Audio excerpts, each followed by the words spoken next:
حضور نے جب کوئی راز کی بات کرنا ہوتی تو حضرت حذیفہ بن یمان سے کرتے، تو فرماتے ہیں کہ میں چونکہ حضور کے ساتھ نماز نہیں پڑھ سکا تھا، کافی وقت گزر گیا، تو ماں نے مجھے اجازت دی حضور کی خدمت میں حاضر ہونے کی۔ اس شرط پہ ماں نے چھٹی دے دی کہ حضور سے جا کے میرے لیے بھی اور اپنے لیے بھی مغفرت کی دعا کروانا، چونکہ صحابہ کی شدید آرزو ہوتی تھی کہ حضور کے ہاتھ اٹھ جائے۔ انہیں پتہ تھا کہ یہ ہاتھ اٹھ جائے تو باب اجابت تک پہنچتے ہیں، پھر خالی نہیں موڑے جاتے۔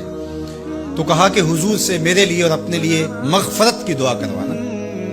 ماں نے اجازت دے دی تو یہ حضور کی خدمت میں آئے۔ کہتے ہیں میں نے مغرب کی نماز پڑھی اور سلام پھرا تو میرے دل میں تھا کہ حضور سے ملوں اور کہوں کہ حضور میرے لیے، میری ماں کے لیے مغفرت کی دعا کر دیجیے، لیکن حضور نوافل میں ایسے مشغول ہوئے کہ مجھے موقع نہ مل پایا، حتیٰ کہ عشاء کا وقت ہو گیا۔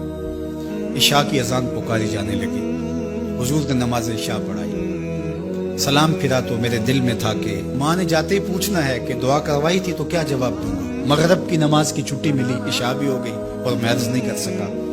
تو میں ابھی سوچ ہی رہا تھا کہ حضور حجرہ انور کی طرف بڑھ گئے۔ اب جنہوں نے مسجد نبوی کی حاضری کا شرف پایا ہے وہ جانتے ہیں کہ مصلی نبوی سے حجرہ رسول کا فاصلہ ہی کتنا ہے، اور جنہوں نے یہ شرف نہیں پایا میری دعا ہے کہ وہ اڑ کے مدینے چلے جائیں۔ سچی بات ہے، جس نے وہ شہر نہیں دیکھا اس نے کچھ بھی نہیں دیکھا۔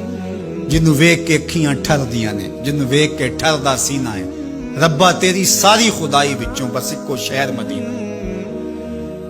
آج اس وقت پوری دنیا کے اوپر جو وبا پھیلی ہے اس کی وجہ سے جہاں اور بہت ساری چیزیں ہمارے لیے اذیت اور دکھ کا ذریعہ ہیں، وہاں ایک بہت بڑا دکھ ہے کہ مسجد نبوی کے دروازے میں بند ہیں۔ تو یہ دن تھے کہ حرم کی رونقیں دیکھنے والی ہوتی، مواج انور کے سامنے درودوں کی بہار ہوتی، مدینے میں بیٹھ کے حضور کے روضے کے سامنے حضور علیہ الصلوۃ والسلام کے شہر کی پکی ہوئی کھجوروں سے افطاری کرنے کا اپنا ہی لطف ہوتا۔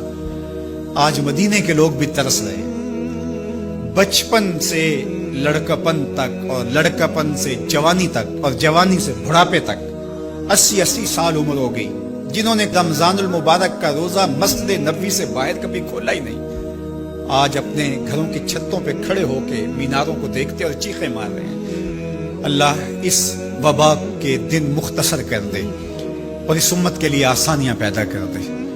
تو حضور علیہ السلام اٹھے مصلی انور سے اور اپنے حجرہ انور کی طرف چل پڑے۔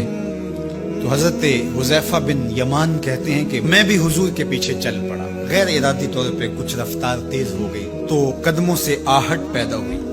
تو حضور نے ارشاد فرمایا کہ من ھذا، کون ہے؟ پھر خود ہی کہا حذیفہ تو نہیں؟ قلت نعم، میں نے کہا جی جی حضور میں حذیفہ ہوں۔ تو آقا کریم علیہ السلام نے کوئی توقف کیے بغیر فرمایا ما حاجتوں کا غفر اللہ لک ولی امک، اللہ تجھے بھی بخش دے، تیری ماں کو بھی بخش دے، کس کام آئے ہو؟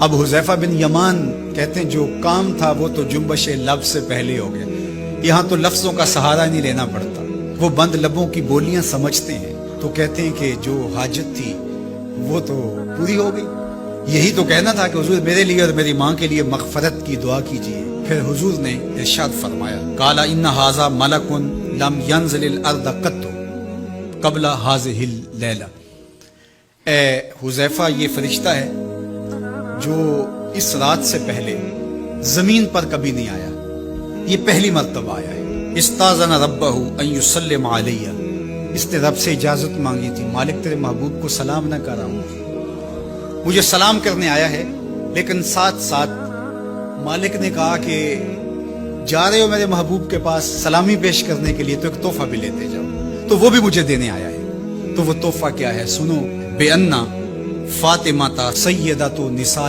اہل الجنہ، مجھے خوشخبری دینے آیا ہے کہ آپ کی بیٹی فاطمہ جنتی عورتوں کی سردار ہے، اور وَأَنَّ الْحَسَنَ وَالْحُسَيْنَ سَيِّدَا شَبَابِ أَهْلِ الْجَنَّةِ، اور حسن اور حسین فاطمہ کے بیٹے جنتی جوانوں کے سردار ہیں۔ یہ آج خوشخبری لے کر کے میرے پاس مجھے سلام کرنے آیا ہے۔ تو یہ ملکہ جنت ہیں، خاتون جنت ہیں، سیدہ نساء اہل جنت ہیں۔ کہتے ہیں کہ جب حضور علیہ الصلوۃ والسلام کو سیدہ فاطمہ الزہرا رضی اللہ تعالی عنہا کوئی بات کرتی تھی تو حضور ان کی بات کو نہیں ٹالتے تھے، ان کی بات مان لیتے تھے۔ تو آج ہم سیدہ فاطمہ الزہرا رضی اللہ تعالی عنہا کی وساطت سے حضور کی بارگاہ میں استغاثہ پیش کرتے ہیں کہ اس امت مرحوم پہ اللہ سے رحم کی خیرات مانگے اور اللہ میرے وطن کی خیر کرے، امن، رحمت اور کرم نوازیوں کے اجالے اور نور نصیب ہو، میری قوم کی بیٹیوں کو اسوہ فاطمہ کے اجالے عطا ہوں۔